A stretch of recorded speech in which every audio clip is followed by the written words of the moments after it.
Atenção! Vai começar agora uma teleaula de ensaios de materiais do curso profissionalizante. Este módulo tem um total de 25 aulas. Hoje, você vai assistir a teleaula número 5. Bons estudos!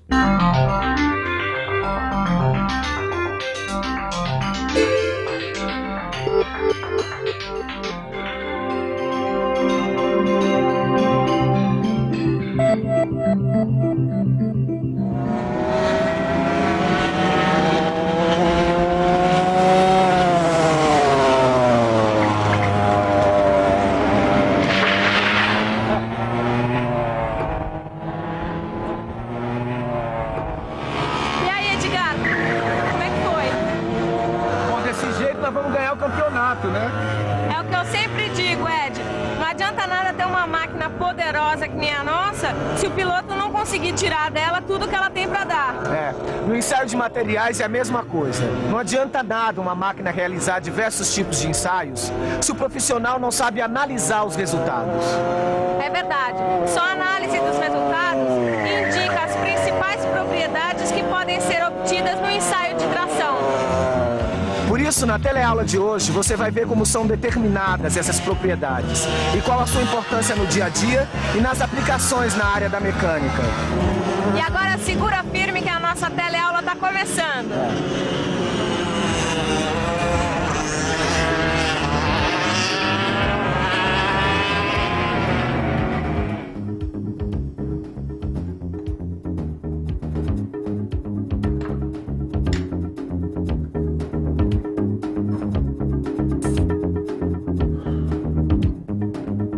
E aí, Silva, o que é que manda hoje? Cara, isso aqui é uma encomenda lá do pessoal da ferramentaria. Tá, o que é isso aí?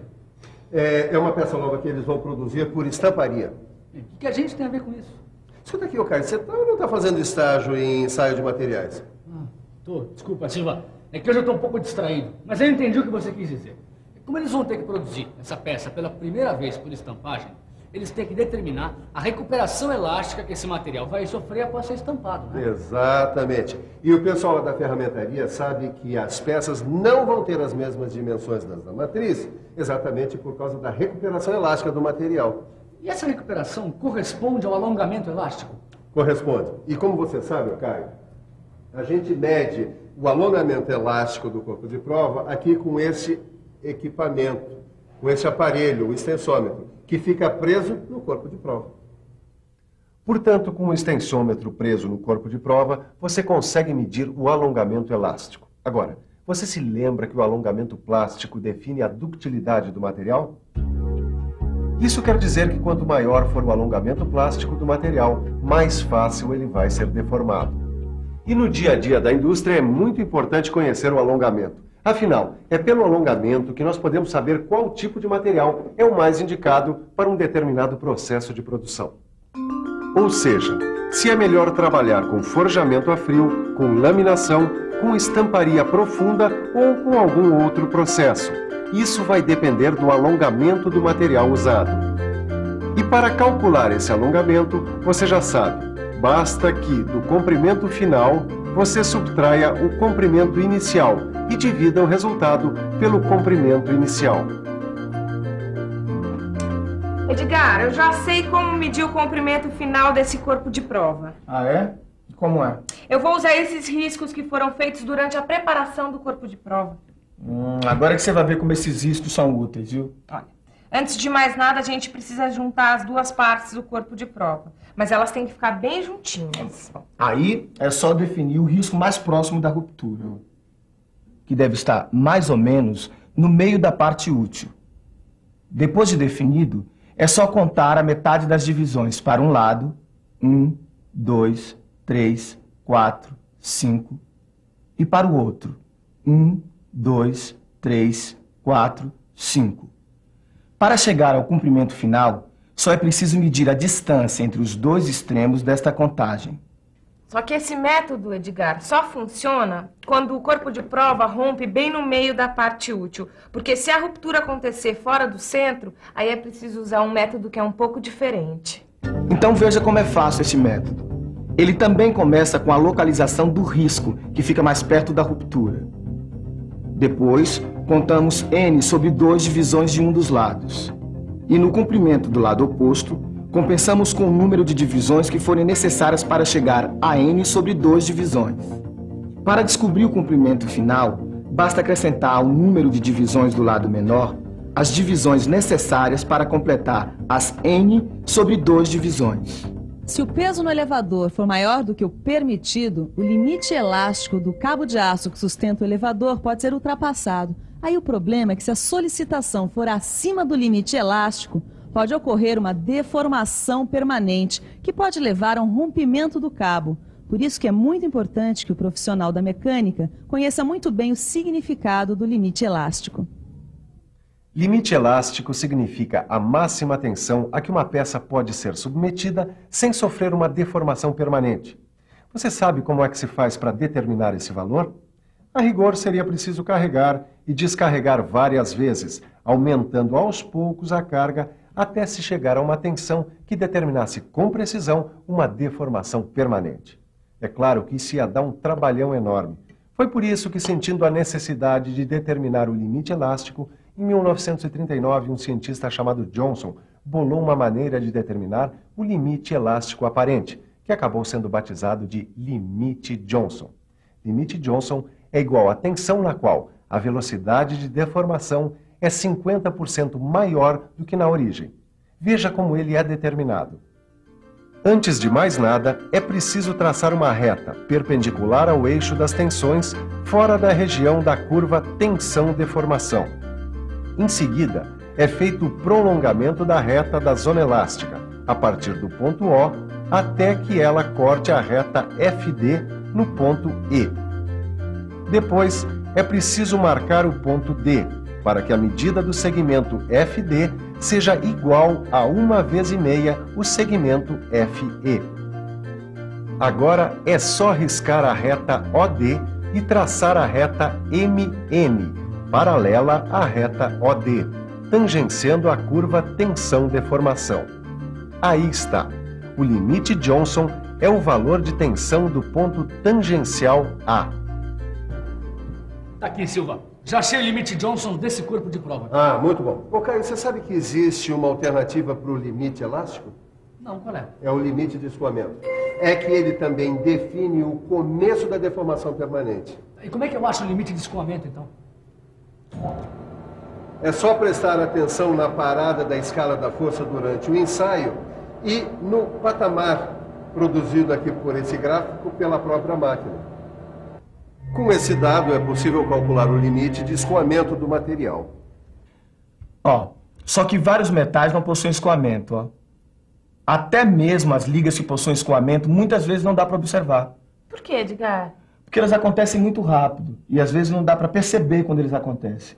Por isso que ficou convencionado existir alguns valores para determinar o limite de escoamento. E quais são esses valores? Bom, ficou convencionado representar esses valores pela letra N, que corresponde ao alongamento percentual.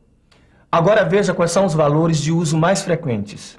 O N vale 0,2% para metais e ligas metálicas em geral, e vale 0,1% para aços ou ligas não ferrosas mais duras, e vale 0,01% para aços mola.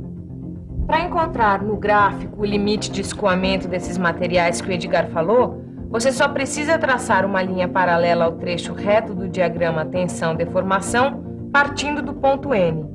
O ponto de cruzamento é o limite de escoamento. Simples, né?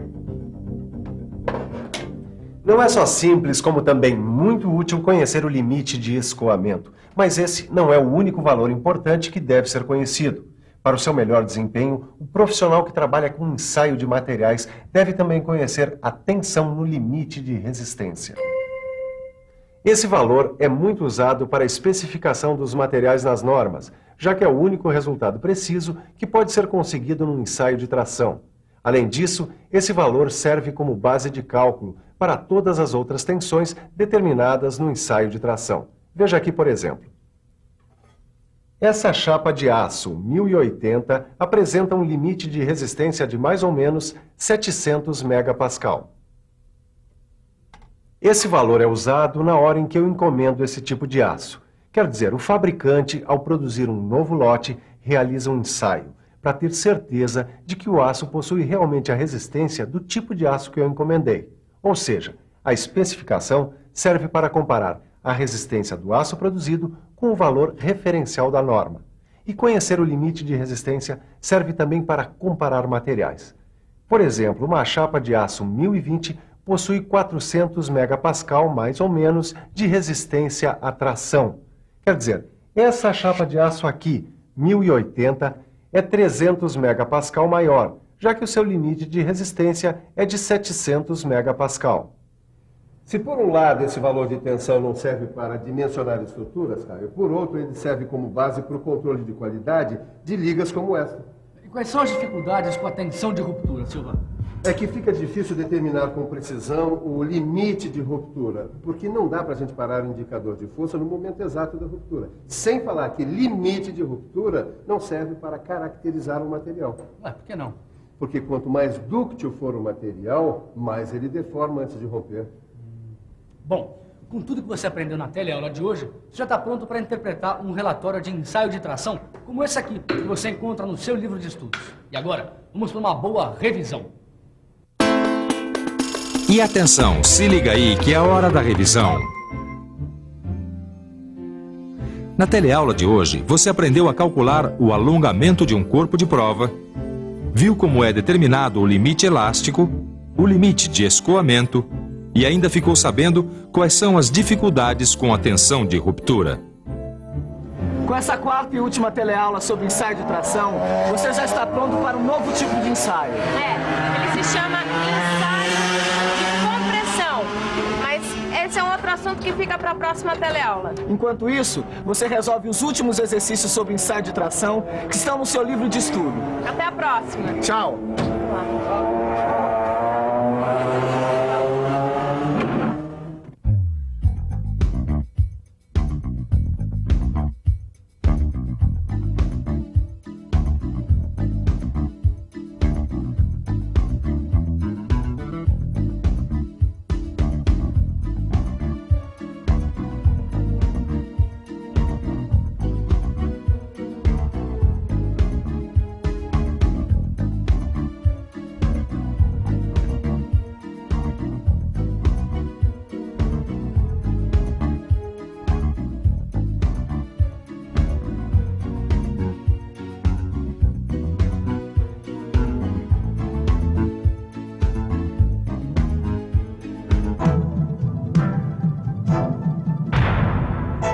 Telecurso 2000, um programa de educação do Sistema Fiesp e da Fundação Roberto Marinho.